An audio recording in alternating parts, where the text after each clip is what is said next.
What's up guys, and welcome to Milk 2.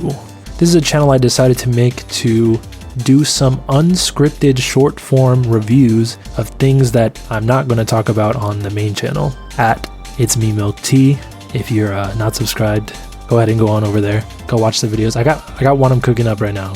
Hopefully I can get it posted, as soon as possible. But anyways, today we're going to talk about a manga that just finished publication past couple weeks or so.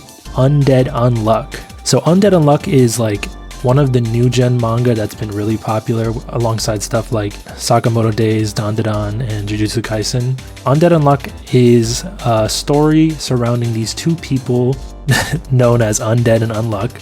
Their names are Andy and Fuko Izumo. And basically they live in this world where there are these people called negators. And the negators break the rules of the universe. I'm not going to get into why these rules exist because I don't want to spoil that for you.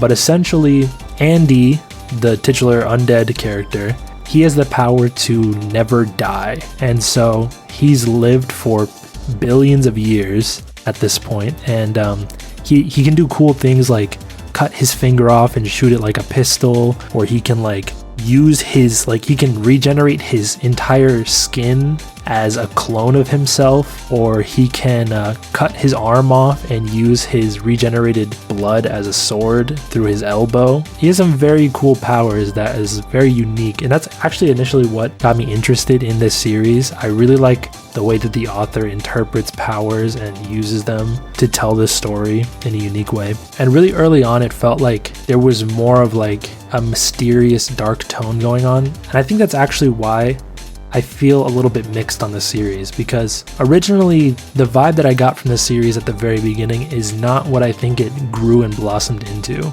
There are really good parts of the story, particularly I like the beginning, and there's a part, if you've read the story, where there's a time skip, or you could kind of call it a time skip. People that read know what I'm talking about. But there's a time skip that happens and it kind of changes everything that we know about this story. And when this happened, I was very excited because it felt like you hit reset on the story essentially. And we were kind of introduced to new perspectives that we haven't seen.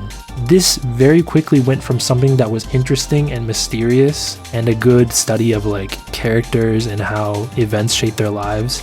It went from something that I thought was going to be like that into something that's a little bit more like Kingdom Hearts Power of Friendship vibes. And while I'm okay with that sometimes, Naruto is the GOAT and shit, talk no jutsu, but it kind of got a little bit too much for me. And then, no spoilers, but at the very end of the manga, they build up to these final boss characters. And I would say it opens up to this point where they're about to everyone's about to have one-on-ones with their own final boss that they're set up to fight against, and they kind of just skip all those fights and just go straight to the ending, which was really, really weird for me. I don't know if the mangaka and the editors around the series were had a specific number of weeks that they could close out the series, but I was actually very disappointed by it, and I would say that it dropped my score of this series from something favorable to something a little bit more middling. Okay, so before we rank this series, I'm gonna get into real quick the grading system that we're gonna use.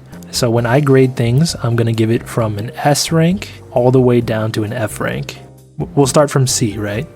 C rank is average, B is above average, and then A is very good, and then if you go down, D is below average, and F is very bad. And S, I would reserve S for very special series. S ranks are probably not something that we'll encounter very often on this channel, to be honest with you. But yeah, Undead Unluck, I'm going to have to give a C. I would say up until about chapter 200, it was sitting at around a B, maybe an A, depending on the ending, but it really dropped down to a C for me in those last couple chapters.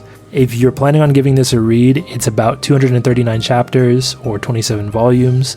Would I recommend it? If you're into very heartfelt shonen battle manga, I would recommend it, but there's a lot of other good series to get into. If you like the first volume, go ahead and try and read more of it, I would say. It is worth reading.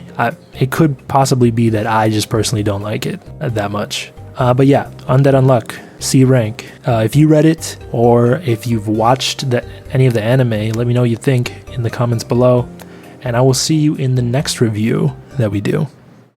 Bye bye.